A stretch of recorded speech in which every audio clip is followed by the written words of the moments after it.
The People's Democratic Party, PDP, has strongly rejected President Bola Tinubu's declaration of a state of emergency in Rivers State, describing it as an unconstitutional move to undermine democracy. In a statement issued late on Tuesday, PDP National Publicity Secretary Debo Ologunagba accused the president of exercising powers he does not legally possess by suspending a democratically elected governor and appointing an unelected administrator. The PDP and, indeed, Nigerians listened with dismay to the national broadcast by President Bola Tinubu, in which he violated the 1999 Constitution by imposing a state of emergency in Rivers State. Ologunagba said he insisted that the president's action was a deliberate attempt to override the Constitution and impose what he described as undemocratic rule in a PDP-controlled state. The unconstitutional suspension of Governor Siminalayi Fubara and the appointment of Vice Admiral Iborete Ibas, retired, as an interim administrator is an attack on democracy, a disregard for the will of Rivers people, and a dangerous precedent, he added. Ologunagba further alleged that the move was part of a broader plan to weaken opposition parties and establish a one-party state. He accused the ruling All Progressives Congress, APC, of deliberately engineering the crisis in Rivers State to justify an unconstitutional takeover. He also dismissed Tinubu's justification for the emergency rule, arguing that the conditions are not necessary. All right, I'll begin with you, Dr. Paul Nwala. Let's get your take as regards to the PDP's condemning President Tinubu's state of emergency in Rivers State. Okay, I don't think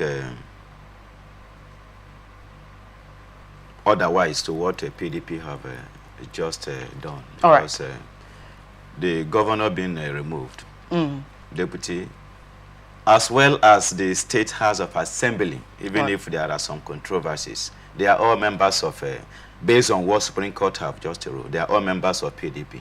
So you don't expect the party that they belong to not to react the way they have reacted, because the reasons actually given to me is not justifiable. All right, so I also want to state here that him being the president, one would have expected him to have exhausted every other available means before we cannot talk about not just the declaration of state of emergency, but the suspension.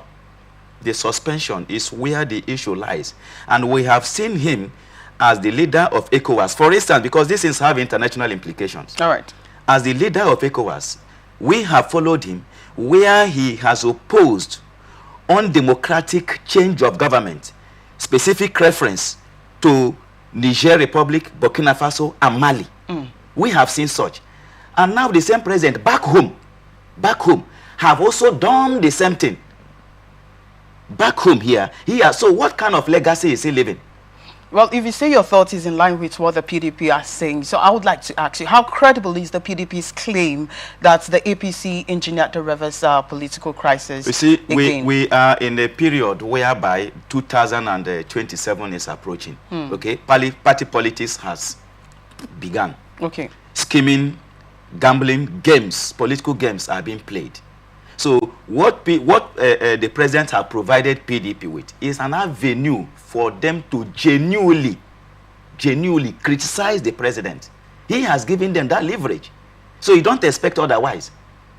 If, for instance, the people, the governor and the members of the House of Assembly were not members of PDP, perhaps we may not have it. Okay, what have APC said regarding this situation? Well, we are going to come to APC. This is PDP's reaction. Good. So they are not, because it is the president coming from their own side.